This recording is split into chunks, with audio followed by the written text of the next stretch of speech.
Hello, ఏందండి బాగున్నారా? మేము బాగున్నాము. ఓట్స్ తోటి ఉప్మా చేయబోతున్నాను.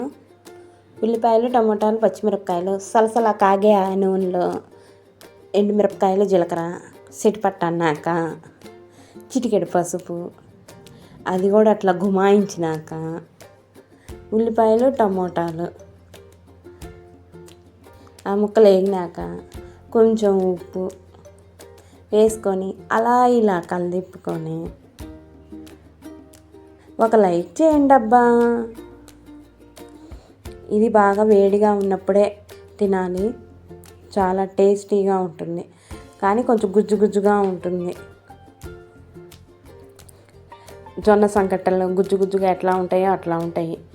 మనం ఉల్లిపాయలు, టమాటాలు వేగినాక ఓట్స్ వేసుకొని వేయించుకోవాలి. కొంచెంసేపు వేయించుకున్నాక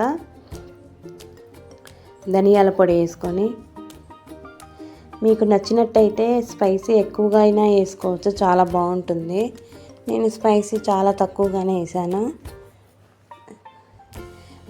పక్కన స్టవ్లో గోరువెచ్చని నీళ్ళు కాగపెట్టుకొని పోసుకోవాలి. ఆ ఓట్స్లో ఒక గిద్దకి 2.5 నీళ్ళు పోయాలి. గిద్ద ఓట్స్కి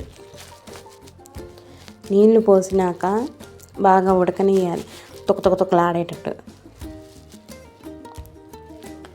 ఇట్లా బాగా కలిపుతూ ఉండాలి దగ్గరకు వచ్చేదాకా. రుచికి తగ్గ కారం, స్పైసీ కావాలంటే మీరు ఎక్కువగా అయినా వేసుకోవచ్చు. ఇదిగోండి ఇలా తయారైంది. తుక ఉడికినాక డమడమా సర్వింగ్ బౌల్ తీసుకొని దాంట్లో పెట్టుకొని టకటకా పెట్టుకొని పచ్చిమిరపకాయలు వేసుకొని